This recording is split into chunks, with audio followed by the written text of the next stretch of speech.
प्रस्तुत करने जा रहा हूं, जिस शेर की दहाड़ से मनवादियों में मातम छा जाता है। और उस शेर का नाम आप सभी लोग जानते हैं, जिन्हें एडवोकेट भानु प्रताप के नाम से जाना जाता है। राष्ट्रीय जनहित संघर्ष पार्टी के राष्ट्रीय अध्यक्ष और संघर्ष के आदि रहे हुए हमारे आदर्श, हमारे बड़े भाई आदरणीय एडवोकेट भानु प्रताप जी के लिए एक बार जोरदार तालियों से आप स्वागत करेंगे खड़े होकर। और पत्रकार बंधु अगर सामने से सहयोग कर देंगे तो पीछे के लोगों को भी जो है जरा खड़े होकर जोरदार तालियों से आप स्वागत करें। इनकलाब जिंदाबाद, देशभक्त भारत मोर्चा जिंदाबाद, एडवोकेट भानु प्रताप जिंदाबाद, एडवोकेट भानु प्रताप। बहुत बहुत शुक्रिया गुलाम सरवर साहब। बोधिसत्व बाबा साहब डॉक्टर भीमराव अंबेडकर जी के चरणों में नमन करते हुए बहुजन समाज में जन्मे सभी संतों महापुरुषों के चरणों में नमन करते हुए आज इस मीटिंग में उपस्थित देशभक्त भारत मोर्चा के राष्ट्रीय अध्यक्ष आदरणीय इंजीनियर डीसी कपिल साहब, आदाब, सत श्री अकाल, नमस्कार। साथियों,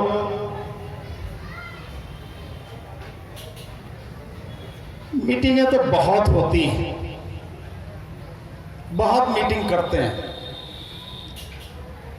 लेकिन जिस अनुपात में लोगों को साथ देना चाहिए ऐसा साथ मिलता नहीं। लोग बहुत तारीफ करते हैं आपकी, बहुत सम्मान देते हैं, बड़ा प्यार करते हैं, लेकिन जब उनसे कहा जाए कि किसी संघर्ष में 2 कदम आप भी साथ में चलिए तो फिर उनका पता नहीं होता कि कहां जाते हैं। तब रिश्तेदारी में भी उनके काम निकल आते हैं, दोस्तों में भी कहीं आना जाना पड़ता है। बेशक पूरे दिन खाली बैठे रहे, लेकिन उस समय कुछ ना कुछ काम जरूर होता है। तो मैं ये नहीं समझ पाता हूं कि ये सब मामला क्या है। खैर, यहां पर अभी आप देख रहे हैं सेव कॉन्स्टिट्यूशन, यानी संविधान बचाओ। क्यों बचाना है संविधान? क्या है संविधान? कैसे बचाना है संविधान? और किससे बचाना है संविधान? ये सारे सवाल आपके जहन में, आपके मन में आने चाहिए, नहीं आने चाहिए? संविधान साथियों इसलिए बचाना है कि इस देश के जो लोग हैं वो किसी भी जाति के हों, किसी भी धर्म के हों, शहर के हों, गांव के हों, मोहल्ले के हों, छोटे हों, बड़े हों, बच्चे हों, बूढ़े हों, महिलाएं हों, पुरुष हों, कोई भी हो, अगर इस देश में सम्मान से जीने का कोई भी अधिकार आपका है तो वो संविधान में लिखा हुआ है, संविधान की बदौलत है। अगर संविधान खत्म हो जाए, ये संविधान जो बाबा साहब ने बनाया है, तो आपके सारे अधिकार खत्म हो जाएंगे। और अधिकार बिना इंसान मुर्दे से ज्यादा कुछ नहीं होता। इसलिए संविधान बचाना जरूरी है। मेरे साथी बैठे हैं, सारे हॉकर्स फेडरेशन के रेहड़ी पटरी वाले सारे साथी हैं। इनकी भी रेहड़ी पटरी जब भी बचेगी जब संविधान बचेगा। जो भी साथी फुटपाथ पर जूते चप्पल ठीक करते हैं, जिनके माध्यम से आज ये मीटिंग भी अरेंज की गई है, जो भी बहुत परेशान हैं, उनके भी ठीक कब बचेंगे? जब संविधान बचेगा। आपका रोजगार कब बचेगा?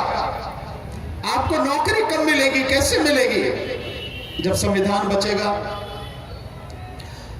आपको शिक्षा कैसे मिलेगी? आपके बच्चों को शिक्षा कैसे मिलेगी? आप कोई बिजनेस कर सके, किसान खेती कर सके, मजदूर मजदूरी कर सके, ये कब संभव है? जब संविधान बचेगा। और संविधान बचे ही नहीं, इससे भी कहीं ज्यादा जरूरी है कि संविधान ईमानदारी से लागू हो। लेकिन 72 साल 1950 में जब संविधान 26 जनवरी को लागू हुआ, तब से लेके आज तक 72 साल हो गए, पर अभी तक संविधान लागू नहीं हुआ। लेकिन संविधान को खत्म करने की सारी कोशिशें सभी सरकारों ने की है और वर्तमान जो सरकार है, मोदी सरकार, ये पूरी तरह से इसे खत्म कर देना चाहती है। तो संविधान का बचना बहुत जरूरी है साथियों। आज आप वोट देते हैं तो किसकी बदौलत देते हैं? संविधान की बदौलत। आप अनपढ़ हो, पढ़े लिखे हो, नौकरी करते हो, कहीं रहते हो, कुछ करते हो, किसी भी जाति धर्म के हो, इसी की बदौलत तो आपको जो है वोट का अधिकार मिला है। और ये वोट का अधिकार आपको दिलवाया बाबा साहब डॉक्टर अंबेडकर ने। अन्यथा तो आपको कोई वोट का अधिकार इस देश में नहीं मिलता। मैं कई जगह बताता हूं, आपको भी बताना चाह रहा हूं, 3 ही तरह के लोगों को वोट देने का अधिकार दिया जा रहा था। एक, जिनके पास 50 बीघा जमीन हो। 2, जिनके पास कम से कम बीए तक की शिक्षा हो, बीए हो, बीएससी हो, बीकॉम हो, यानी ग्रेजुएट हो। और तीसरा, जो इनकम टैक्स देते हो। तो अब सारे के सारे हम यहां जितने बैठे हैं, एक आध को, किसी को छोड़कर बाकी सारे के सारे अपने बुजुर्गों के विषय में सोचो और बताओ कि क्या आपके बुजुर्ग या आप में से आज हम भी कितने लोग हैं जिनको वोट देने का अधिकार मिलता। और अगर वो लागू हो गया होता तो आज जो पढ़ लिख भी गए हैं आप, ये भी नहीं पढ़ पाते। लेकिन बाबा साहब डॉक्टर अंबेडकर ने कहा कि नहीं, इस देश में कोई भी व्यक्ति हो जिसकी उम्र 21 साल की हो जाएगी, उस व्यक्ति को सरकार बनाने के लिए वोट देने का अधिकार होगा। वो अमीर हो, गरीब हो, आदमी हो, स्त्री हो, इस जाति का, उस जाति का, इस धर्म का, उस धर्म का, शहर गांव कहीं का भी हो, 21 साल जिसकी उम्र होगी, सरकार बनाने का अधिकार उसको होगा। इस तरह से आप सबको वोट का अधिकार मिला। और केवल वोट का ही अधिकार है जिससे आप संविधान को बचा सकते हो, केवल वोट के अधिकार से। अन्यथा आपके वोट का अधिकार जिस दिन चला गया, संविधान खत्म हो जाएगा। और इस सब को खत्म करने के लिए लगातार काम हो रहा है, लगातार। आप सोते रहें, आप जानना ना चाहें, ये आपके ऊपर है, लेकिन आपके सारे अधिकार खत्म कर दिए जाए। जो लोग ये चाहते हैं वो लगातार इन अधिकारों को खत्म करने के लिए काम कर रहे हैं। इसका एक उदाहरण बताऊंगा, उससे आप समझ जाएंगे।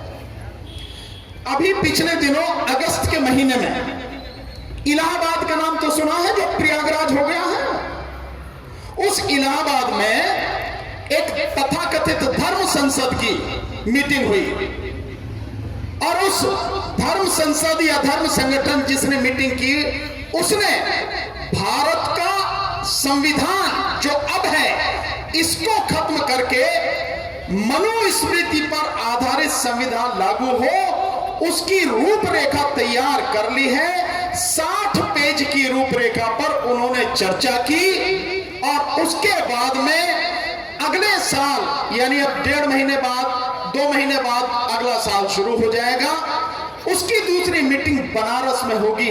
और उस धर्म संसद में जो संविधान वो बना रहे हैं मनुस्मृति पर आधारित, उस पर चर्चा हुई। उसमें क्या लिखा था, ये अखबार की खबर है, 12 अगस्त का दैनिक भास्कर अखबार, उसे निकालिए और पढ़िए।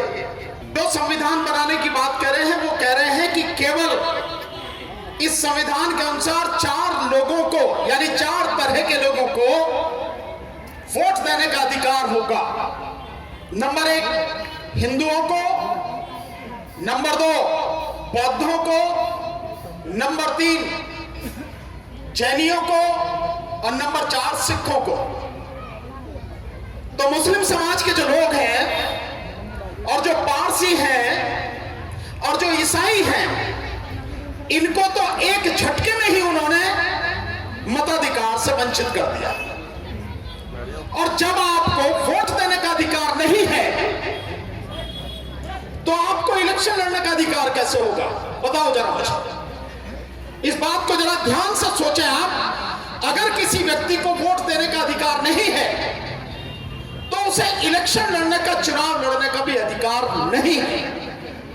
यानी इस देश की इतनी बड़ी आबादी, 20 करोड़ मुस्लिम समाज और तकरीबन 1 करोड़ से ज्यादा ईसाई समाज और पारसी समाज, यानी इतनी बड़ी संख्या को एक झटके में अभी तो संविधान बना भी नहीं है, जिसे बनाने जा रहे हैं पहले ही उन्होंने कह दिया इतने लोगों को कोई अधिकार नहीं होगा। दूसरा, उनका कहना है कि राजधानी दिल्ली से बदलकर वो बनारस ले जाएंगे। और तीसरी चीजें जो आपको समझने की जरूरत है कि क्योंकि यह संविधान मनुस्मृति पर आधारित होगा और मनुस्मृति इस देश में, इस दुनिया में ऊंच नीच पर आधारित, भेदभाव पर आधारित, अन्याय और अत्याचार पर आधारित सबसे कुत्सित, सबसे बुरा एक ग्रंथ है, जिस पर वो इस संविधान को बनाने की बात कर रहे हैं। और मनुस्मृति के हिसाब से अधिकार केवल 3 ही तरह के लोगों को है, केवल 3। नंबर 1 ब्राह्मण, नंबर 2 क्षत्रिय और नंबर 3 वैश्य यानी बनिया समाज। केवल 3 को अधिकार है, किसी और को कोई अधिकार नहीं है। बाकी जितने भी लोग हैं वो शूद्र समाज के अंतर्गत आते हैं। तो मुसलमानों को उन्होंने एक साइड में कर दिया, ईसाइयों को कर दिया, पारसियों को कर दिया। अब नहीं कि ये जो SC, ST, OBC के लोग हैं इन्हें कैसे काबू में रखा जाए, तो इसके लिए उन्होंने एक बहुत ही भ्रमित भाषा का इस्तेमाल किया जो लोग समझ ही नहीं पाए। और वो उन्होंने किया कि मनुस्मृति पर आधारित संविधान होगा। और हिंदू, बौद्ध, तो हिंदू और बौद्ध या कि यहाँ के जो SC, ST और OBC हैं वो अपने आप को हिंदू ही समझते हैं, जबकि उनकी नजर में जो आज तक आप पर हुकूमत कर रहे हैं, ना आप कल हिंदू थे, ना आज हिंदू हैं, ना ही आने वाले समय में हिंदू होंगे आप। अगर आप होते हिंदू और आप हैं हिंदू तो आपके ही अधिकार क्यों छीने जा रहे हैं? आप ही का रिजर्वेशन क्यों खत्म किया जा रहा है? हर जगह आपको कुछ ना मिल सके इसकी व्यवस्था क्यों की जा रही है? चाहे वो OBC के लोग हों और चाहे SC और ST के लोग हों, इस बात को बताएं कि अगर आप हिंदू हैं और आप केवल कहते ही नहीं हैं, आप सारे काम उन्हीं के हिसाब से करते भी हैं। जितने भी त्योहार हैं हिंदुओं के, चाहे वो दिवाली हो, होली हो, दशहरा हो, भैया दूज हो, रक्षाबंधन हो, गणेश चतुर्थी हो, शिव की पूजा हो, लक्ष्मी की पूजा हो, जितने भी हैं सारे हिंदुओं के त्योहार है। तुम्हारा कौन सा त्योहार है? SC, ST, OBC का कौन सा त्योहार है? कोई नहीं। सो तुम उन्हें मनाते हो, बावजूद उसके भी तुम्हें कोई अधिकार देने के वो पक्ष में न थे, न वो हैं और न ही कभी होंगे। ये तो भला हो बाबा साहब डॉक्टर अंबेडकर का कि उन्होंने अपनी शिक्षा और ज्ञान के दम पर 3500 साल पुरानी जो व्यवस्था है उसको बदलकर आपको इंसान की तरह आप जी सके, लड़ सके, तरक्की कर सके, पढ़ सके, आपके बच्चे, आपको अधिकार दे दिए। तो आपको सिर्फ ये कह के कि मनुस्मृति पर आधारित है वो, आपके भी सारे अधिकार खत्म होंगे। वोट का अधिकार आपको भी नहीं मिलेगा।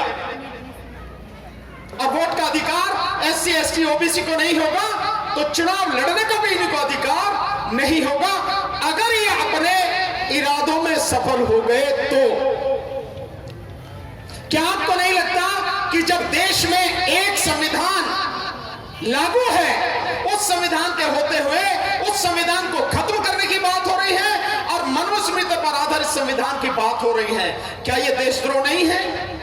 लेकिन कोई सरकार, न तो राज्य की सरकार न केंद्र की सरकार के खिलाफ कार्रवाई नहीं कर रही। ये बातें इसलिए आपको बताना जरूरी है कि संविधान वाकई में खतरे में है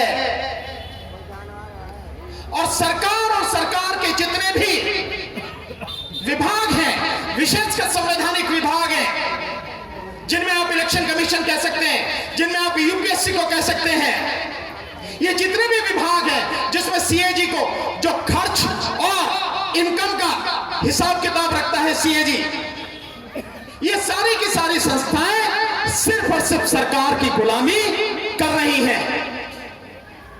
आज की तारीख में ये संविधान के हिसाब से जो इनकी जिम्मेदारी है देश के प्रति, देश की जनता के प्रति, उससे पूरी तरह से दूर हो चुकी है। इसलिए संविधान पर खतरा है। प्रधानमंत्री मोदी धोखा देने के लिए आपको वैसे तो कितनी ही बातें बताएं, चाहे 15-20 लाख रुपए का मामला हो, चाहे 2 करोड़ नौकरियों का मामला हो, चाहे डिजिटल इंडिया का मामला हो, चाहे जो स्मार्ट सिटी 100 स्मार्ट सिटी बनाने की बात हो, चाहे महिलाओं की सुरक्षा की बात हो, कुछ भी हो, चाहे किसानों की आमदनी 2022 अब जाने वाला है इस तक दुगुनी करने की बात हो, ये झूठ तो बोला ही बोला। लेकिन आपको धोखा देने के लिए जिस समय पहली बार प्रधानमंत्री मोदी संसद में गए तो संसद की सीढ़ियों पर सर झुकाकर नमन किया, लेकिन उसके बाद जिस तरह से संविधान को, देश की संसद को, देश की जनता को धोखा दिया, वो किसी से छुपा नहीं है। इसलिए संविधान खतरे में है,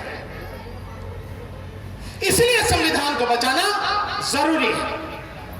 और संविधान केवल बीजेपी की वजह से खतरे में नहीं है, बीजेपी के साथ साथ जिसके विषय में अभी बताया केजरीवाल, वो मोदी का भी बाप है इस मामले में, झूठ बोलने में, उल्टे मतलब यू टर्न करने में और लोगों को धोखा देने में, वो उसका भी जो है गुरु है। इन सब से खतरा है। आप भूले तो नहीं होंगे, आपको याद होगा केजरीवाल ने 70 वादे किए थे आपसे, 70, भूले तो नहीं हो? गिन के बताओ कितने वादे पूरे किए, गिन के एक एक करके आप बताओ, गिनो उंगलियों पे कि आपसे कितने वादे पूरे किए। और 2 चीज आपको दी जा रही है, एक बिजली और एक पानी फ्री दिया जा रहा है ना, फ्री। और मैं समझता हूं लोग इतने एहसानमंद हैं उस व्यक्ति के, जैसे वो अपनी जेब से दे रहा है, कि इसी पे बीजेपी को हराने के लिए उससे वोट देते चले आ रहे हैं। और मुझे विश्वास है कि हम कितना भी चीख लें, कितना भी बता दें, कितना भी सच्चाई आपको दिखा दें, आप फिर भी बिजली पानी फ्री होने की वजह से इस एनसीडी के चुनाव में भी वोट केजरीवाल को ही दोगे। लेकिन हम भी अपनी आदत से बाज नहीं आते, हम भी बोलते ही रहेंगे। यह है स्थिति। कैपेसिटी की देता मैं छोड़ देता हूं डीसी कपिल साहब को, वो बहुत, क्योंकि वो इंजीनियर रहे हैं, इसी बिजली विभाग में इंजीनियर रहे हैं।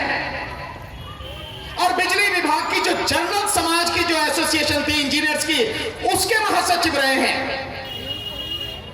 यही बताएंगे आपको हर चीज कि किस तरह से कितने पैसे की बिजली दे रहा है वो आपको, कितने पैसे की आपको पानी दे रहा है, और सिर्फ ये चीज देके कितना पैसा आपका आपसे लूट ले रहा है। ये वही सारी चीजें बताएंगे। पर मैं आपको कुछ और चीज बताना चाह रहा हूं, 1-2 चीज आपको बताऊंगा केजरीवाल के विषय में। मैं समझता हूं उससे ज्यादा की जरूरत नहीं है। अभी बहुत बढ़िया बताया था हाजी गुलाम सरवर साहब ने कि 2-4 स्कूल हैं, उनके ही फोटो दिखा के और शिक्षा में इतना क्रांतिकारी बदलाव किया, ये किया, वो किया, उसे दुनिया भर में भुना रहे हैं, उसको बताते रहते हैं। केजरीवाल के वीडियो निकाल के देखिए आप। हम जो भी बोलते हैं पूरे प्रमाण सहित तथ्यों के आधार पर बोलते हैं, वैसे नहीं बोलते हम। तो केजरीवाल के वीडियो निकाल के देखिए। केजरीवाल ने कहा है कि हमने जिस तरह से शिक्षा में सुधार किया है, दिल्ली में स्कूलों की हालत जैसी सुधारी है, 4 लाख बच्चे जो प्राइवेट स्कूलों में पढ़ते थे वो सरकारी स्कूलों में वापस आ गए, यानी सरकारी स्कूलों में उन्होंने दाखिला लिया। अब मैं आपसे पूछना चाहता हूं, जो 4 लाख बच्चे प्राइवेट में पढ़ते थे अब वो सरकारी में अगर आ रहे हैं तो स्कूलों की ज्यादा जरूरत पड़ेगी कि नहीं? स्कूल ज्यादा चाहिएंगे कि नहीं? कहां से बैठाओगे उन 4 लाख बच्चों को? जगह चाहिए, स्कूल चाहिए। कोई नया स्कूल बना क्या? एक बार कोई नया स्कूल बना है? नहीं बना। जो पुराने हैं उन्हीं को जैसे किया गया उसी के आधार पर यह राजनीति की जा रही। दूसरा, 50 स्कूल बंद किए जा रहे हैं। आप जाके देखिए, वेबसाइट में पता लग जाएगा आपको, नेट पे जाके देखिए। 50 स्कूल दिल्ली में बंद किए जा रहे हैं। तो आप एक सवाल ये पूछो, अगर 4 लाख बच्चे आ रहे हैं तो ये 50 स्कूल बंद क्यों किए जा रहे हैं? 50 और ज्यादा क्यों नहीं बनवाए जा रहे? इससे साफ जाहिर है कि कोई सुधार नहीं हुआ, कुछ बच्चे नहीं आए, केवल और केवल आपको मूर्ख बनाया जा रहा है ताकि आप इसी भ्रम में पल के केजरीवाल को अच्छा मानते रहो कि केजरीवाल ने आपके बच्चों का जीवन सुधार दिया। क्योंकि आपके पास समय नहीं है सच जानने का। सही बातें, सही आंकड़े आपके पास आ जाए, इसको आप जानना नहीं चाहते।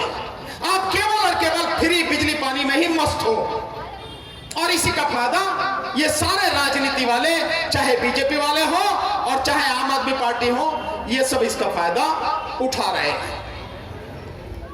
ये जानना समझना आपको पड़ेगा।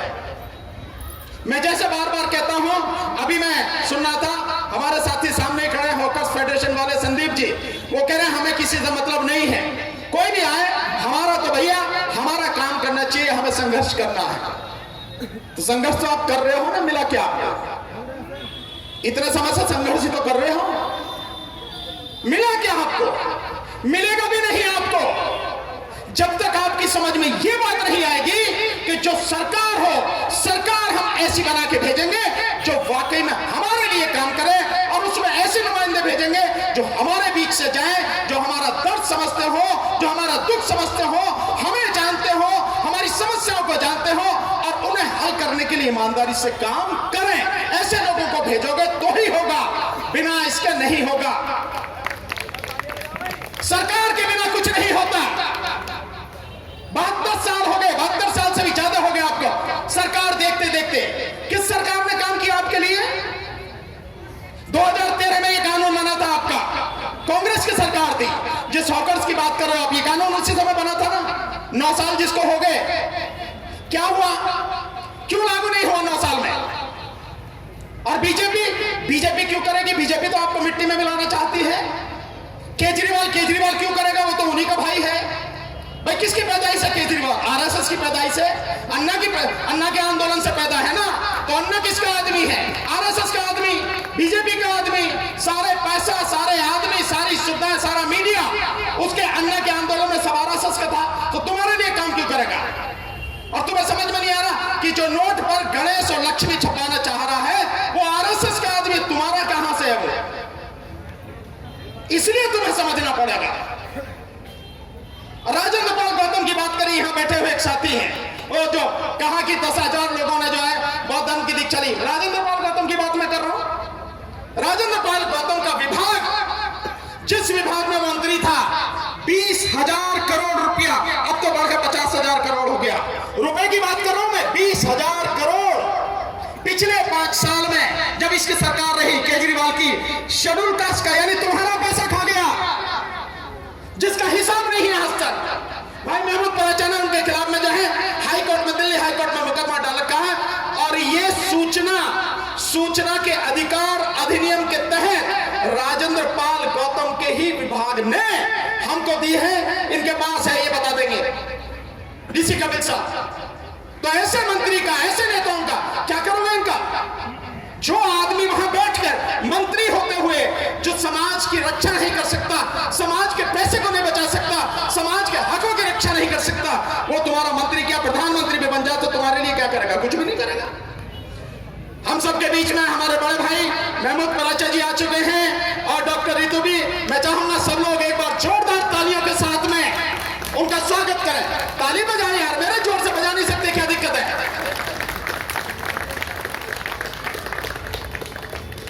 तो ऐसे लोग आपको भला करेंगे नहीं, ये केवल आपको लूट कर खाते रहे हैं और खाते रहेंगे जब तक आप समझोगे नहीं, जब तक आप समझकर उस तरफ आगे नहीं बढ़ोगे, कदम नहीं बढ़ाओगे, कुछ भी होने वाला नहीं है। और मैं बार बार कहता हूं, दिल्ली में 3 तरह की सरकार चलती है। एक केंद्र सरकार जिसमें मोदी जी कब्जे पे हैं, एक राज्य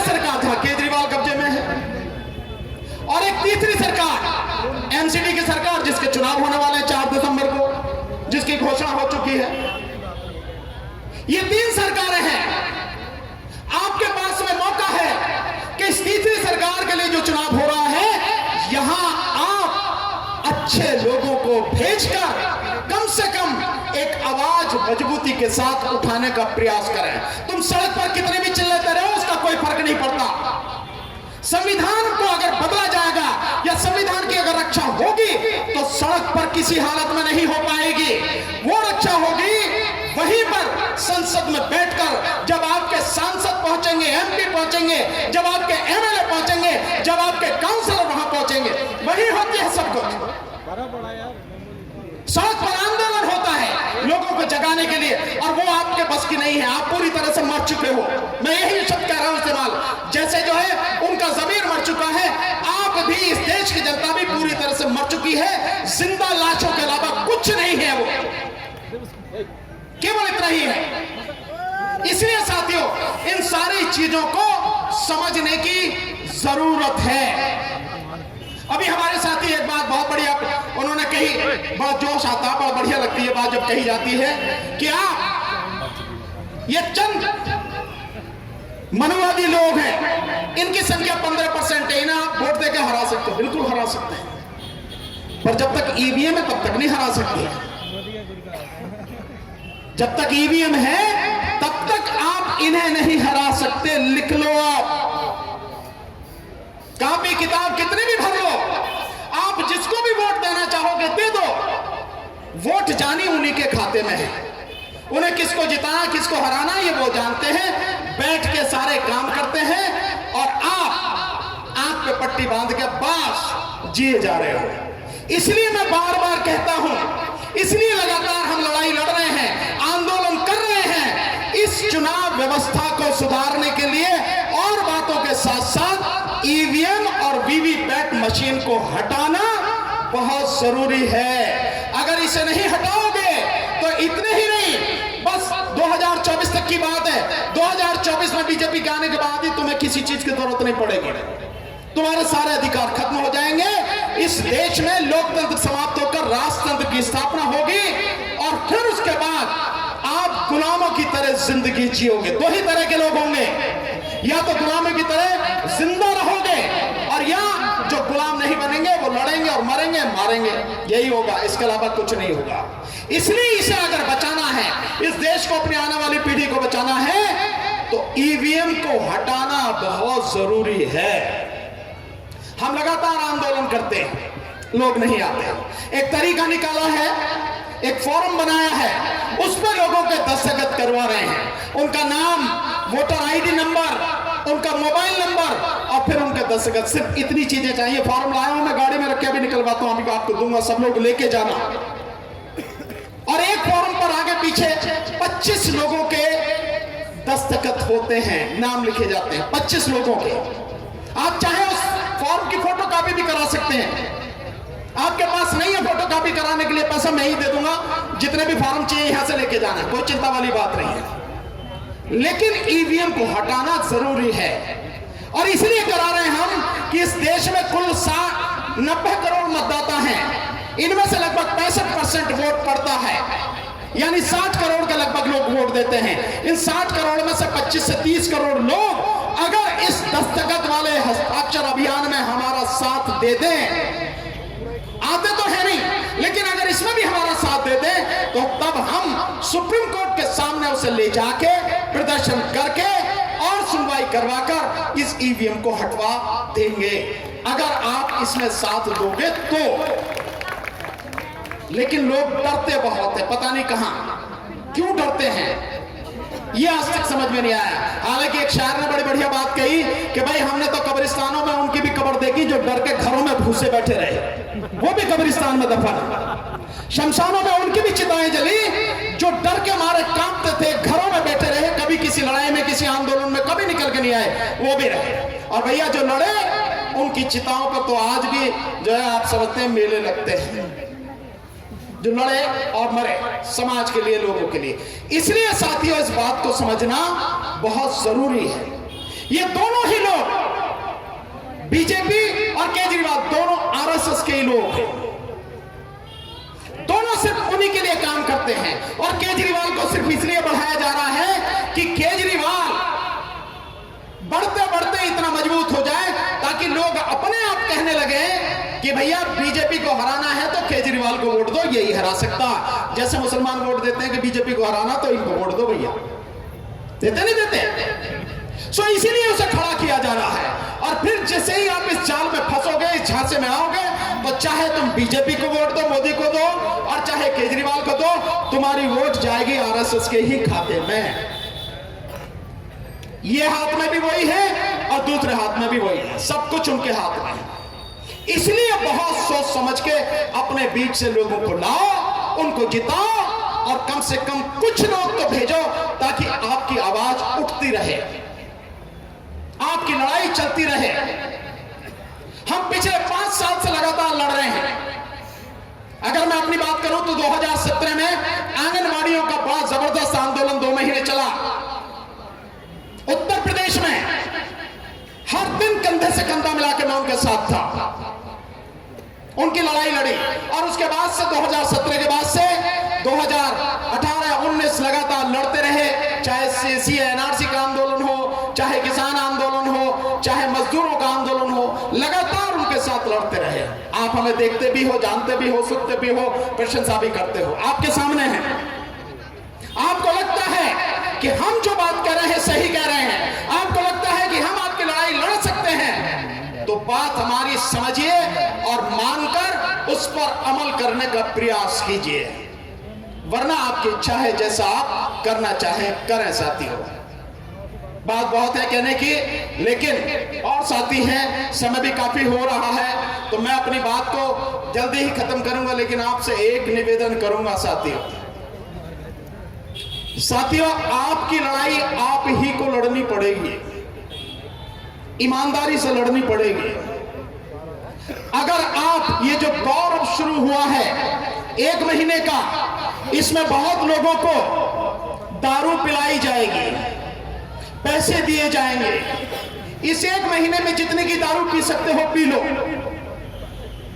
और अगर कहीं से ज्यादा मिल जाए तो घर में भी रख लो, लेकिन उसे भी कितने दिन तक पियोगे ये भी आप समझ लेना।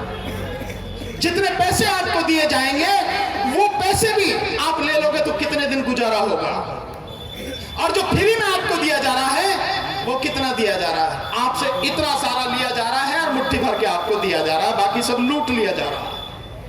अगर इसी में आपको वोट देनी है तो आपको तबाही से कोई नहीं रोक सकता, आपकी तबाही होनी कोई नहीं बचा सकता। और अगर आप वाकई में कुछ बदलना चाहते हैं, कुछ अच्छा देखना चाहते हैं, तो हमारा साथ दीजिए और हमारे साथ कदम से कदम मिलाकर चलिए। साथियों, मुस्लिम समाज के भाइयों से एक बात कोई कहेगा नहीं, मैं कह रहा हूं आपसे, आप वोट देते हो बीजेपी को हराने के लिए, यही ट्रेंड है आपका। पूरे भारत में आपसे किसी को वोट मांगने की जरूरत नहीं है, कोई मांगता भी नहीं है आपसे, क्योंकि उन्हें मालूम है कि जो बीजेपी को हराने की स्थिति में होगा, मुस्लिम वोट सारा उसी को मिलेगा। हो गया कौन? तो फिर आपके पास क्यों जाएगा कोई? क्योंकि आपने तो पहले से तय कर रखा है ना, वो आप ही सोचेंगे कि कौन हराने वाला है, आप ही को तय करना है, तो कोई क्यों जाएगा वोट मांगने? और बीजेपी जाएगी नहीं, क्योंकि उसे तो मालूम है हमें तो देंगे नहीं, हमें तो हराने के लिए वोट देंगे। तो बीजेपी ने तो आपको टिकट देना भी बंद कर दिया है, इसलिए कहानी खत्म। और इसलिए जो संविधान उनका बन रहा है उसमें आपका वोट का अधिकार ही खत्म कर दिया, ना रहेगा पास, ना बजेगी बांसुरी। हो गया ना काम? और दूसरा, जिसे आप वोट देते हो वो आपकी बात क्यों सुनेगा? उसे तो मालूम है ना, मैं कहा थोड़ी तो इन्होंने तो अपने आप दी थी, तो जब आप अपने आप ही वोट दिया है उन्हें, तब वो तुम्हारी बात क्यों करेगा, क्यों मानेगा? इसीलिए हर कोई आपको मूर्ख बना रहा है, हर कोई आपको धोखा दे रहा है। तो समझना आपको है, ये पक्की बात है। मैं भी इस बात को कहता हूं बार बार, बीजेपी को हराना बहुत जरूरी है। देश के लिए सबसे खतरनाक पार्टी, सबसे खतरनाक लोग अगर हैं तो बीजेपी के हैं, उसको हराना निश्चित है, बहुत जरूरी है। लेकिन उसके साथ साथ उन्हें भी हराना जरूरी है जो बीजेपी के ही दूसरे भाई हैं, छोटे भाई हैं, बराबर के भाई हैं और आरएसएस के लोग हैं। यानी बीजेपी और केजरीवाल, इन दोनों पार्टियों का सुपड़ा साफ करना बहुत जरूरी है। मैं साफ शब्दों में कह रहा हूं, एक बार दूसरी बात, मुस्लिम समाज से मेरी निवेदन है, जिसको भी वोट दो उसे कहकर दो हमारा परिणाम चाहे जो भी हो चुनाव का, पर हमें आपकी बात सही लगी, आप आदमी सही लगे, हम आपके साथ में खड़े होंगे। हारो या जीतो, कम से कम वो आदमी तो एहसानमंद रहेगा आपका, वो आदमी तो आपके लिए लड़ेगा। हम आपकी आवाज उठाते हैं, सारे लोग आपकी आवाज उठाते हैं, पर जब आप हमारे साथ ही नहीं हो, हमारे कहने से वोट ही नहीं देते, तो भैया आप जो मन में आता है करते रहो, मैं क्यों आपकी चिंता करूंगा। मुझे तो मालूम है कि आपको वोट देनी है बीजेपी को हराने के लिए, मेरे कहने से तो दोगे नहीं। इस बात को समझने की जरूरत है, जिसको हराना है, जिताना किसको है, इसको भी सोचो समझो और तब उसका साथ में दो। वो हारे या जीते इससे कोई फर्क नहीं पड़ता, लेकिन आदमी अगर मजबूत हुआ, ईमानदार हुआ, निडर हुआ, तो आपकी लड़ाई लड़ेगा अंतिम सांस तक और आपका बाल भी बांका होने देगा नहीं। इस तरह से काम करो। आप सब आए, यहां बहुत अच्छी संख्या आप सारे साथियों की है, बहुत ही देर से आप लोग लगातार सुन रहे हैं मीटिंग को, लोगों की बातें सुन रहे हैं। कभी और मौका मिलेगा फिर बात करेंगे, लेकिन अब आखिर में इसी बात को कहते हुए, आने वाले चुनाव में कॉरपोरेशन का चुनाव भी छोटा चुनाव नहीं है। कॉरपोरेशन के चुनाव में भी एक यहां पे एक चीज है जो आपको समझने की जरूरत है, एक विधायक को अपने क्षेत्र में काम कराने के लिए 2 करोड़ रुपए साल में मिलते हैं।